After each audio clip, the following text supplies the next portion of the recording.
ഇന്നത്തെ വീഡിയോ എന്ന് പറയുന്നത് നമ്മുടെ ഗുരുവായൂർ അമ്പലത്തെക്കുറിച്ച് ഉള്ള പഴയകാല ചരിത്രത്തെക്കുറിച്ചാണ് ഞാൻ പറയുന്നത്. അപ്പോൾ എന്തായാലും വീഡിയോയിലേക്ക് പോവാം. നമ്മുടെ കേരളത്തിലെ ഏറ്റവും പ്രധാനപ്പെട്ട തീർത്ഥാടന കേന്ദ്രങ്ങളിൽ ഒന്നാണ് ഗുരുവായൂർ ക്ഷേത്രം. എന്നാൽ ഇന്ത്യയിൽ തന്നെ 4ാമതും കൂടിയാണ്. കേരളത്തിൽ ഏറ്റവും കൂടുതൽ ഭക്തജനങ്ങൾ എത്തിച്ചേരുന്നതും ഏറ്റവും കൂടുതൽ തിരക്കുമുള്ള ഒരു ക്ഷേത്രമാണ് ഗുരുവായൂർ ക്ഷേത്രം. ഈ ക്ഷേത്രത്തിലെ പ്രധാന പ്രതിഷ്ഠ എന്ന് പറയുന്നത് ചതുർബാഹുവായ മഹാവിഷ്ണുവിൻ്റെ പ്രതിഷ്ഠയാണ്. എന്നാൽ നമ്മൾ ഭഗവാന്റെ 9ാമത്തെ രൂപമായ ശ്രീകൃഷ്ണ രൂപമാണ് ക്ഷേത്രത്തിൽ ആരാധിക്കുന്നത്. കൂടാതെ ശ്രീകൃഷ്ണന്റെ പേരിലുമാണ് ഈ ക്ഷേത്രം പ്രസിദ്ധം. ഗുരുവായൂർ ക്ഷേത്രത്തിന് ഏകദേശം 5000-ഓളം വർഷം പഴക്കമുണ്ട്. എന്നാൽ ഇതിന് യാതൊരു രീതിയിലുള്ള തെളിവുകളും ഇല്ല. ആദ്യകാലത്ത് ഇത് ഭഗവാൻ നാരായണനെ ആരാധിക്കുന്ന ഒരു ക്ഷേത്രമായിരുന്നു. പിന്നീട് ബുദ്ധക്ഷേത്രമായും മാറി. 14ാം നൂറ്റാണ്ടിലെ മണിപ്രവാള പുസ്തകമായ കോകസന്ദേശമാണ് കുരവയ്യൂർ എന്ന് പ്രതിപാദിച്ചിരിക്കുന്നു.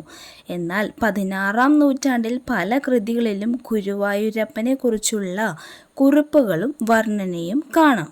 ടിപ്പു സുൽത്താന്റെ പടയോട്ടക്കാലത്ത് കേരളത്തിലെ മലബാറിൽ പല ക്ഷേത്രങ്ങളിലും തകർക്കപ്പെട്ടിരുന്നു.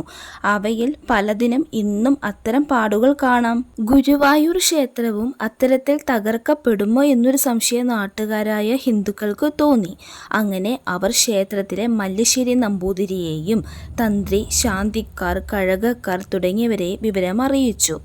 തുടർന്ന് സുരക്ഷിതമായ ഒരു സ്ഥാനം അന്വേഷിച്ച് അവർ കണ്ടെത്തിയത് കേരളത്തിലെ മറ്റൊരു പ്രധാന ശ്രീകൃഷ്ണ ക്ഷേത്രമായ അമ്പലപ്പുഴയാണ്. അമ്പലപ്പുഴ അന്ന് തിരുവിതാംകൂറുകാരൻ്റെ ഭാഗമായിരുന്നു.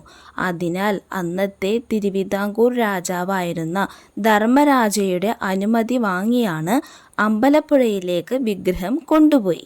അവിടെ ക്ഷേത്രത്തിൻ്റെ തെക്കേ നടയിലുണ്ടായിരുന്ന പഴയ ചെമ്പകശ്ശേരി രാജവംശത്തിൻ്റെ കൊട്ടാരത്തിൽ വിഗ്രഹം പ്രതിഷ്ഠിക്കുകയാണ് ചെയ്തത്.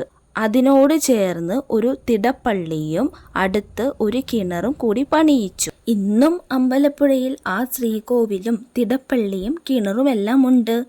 ഇന്ന് ആ സ്ഥലം അമ്പലപ്പുഴ ഗുരുവായൂർ നട എന്ന് അറിയപ്പെടുന്നു.